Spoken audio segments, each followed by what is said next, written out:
Martin Luther King Jr., one of the greatest leaders of African American and throughout history, well recognized. He had an alliance, not with Arabs, not with Muslims, but with Jewish people, in particular, rabbis.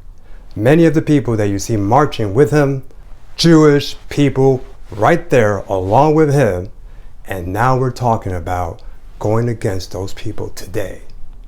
Martin Luther King is the reason that all black people in this country are able to vote. Because of him, you have the right to vote throughout the entire country of America. Martin Luther King is the one that made that happen. He gave you civil rights, and now you have turned against his legacy. The people that were there to support him from the very beginning were Jewish people. Just like this rabbi by the name of Joachim Prince, he was a great supporter of Martin Luther King. He was also doing similar activity for Jewish people, separately from Dr. King. Eventually they connected and they became close allies. That's right. He was a supporter of Dr. Martin Luther King Jr. So much he was so close to him. When he gave his speech on the March on Washington, the speaker that spoke just before him was Rabbi Prince. And Rabbi Prince focused on the idea that Jewish people had suffered 400 years of slavery.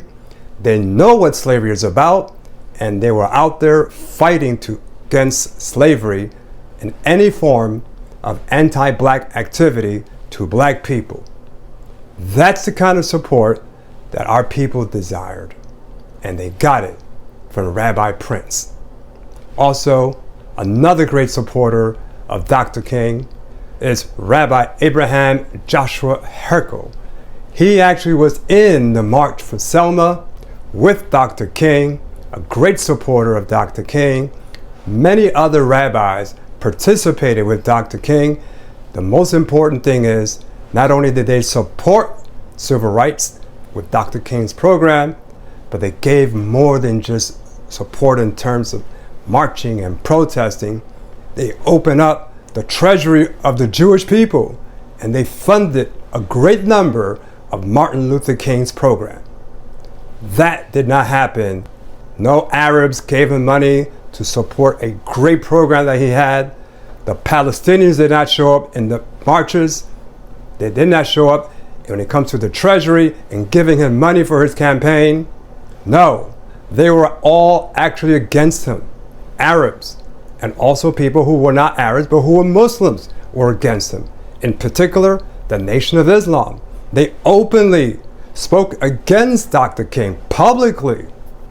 Malcolm X was one of the greatest critics of Martin Luther King, calling him off his name, saying bad things about him. But Malcolm X did not give you the right to vote.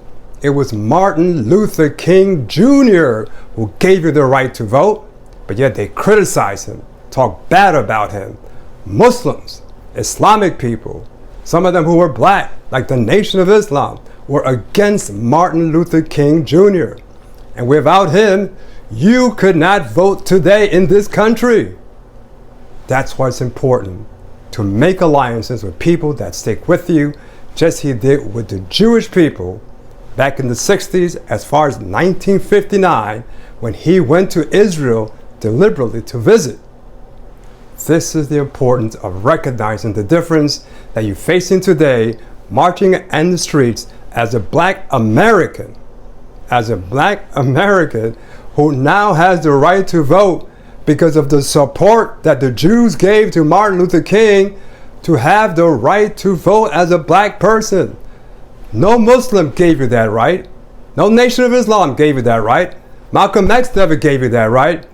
Martin Luther King made that happen. We must recognize who our support comes from and who our enemies.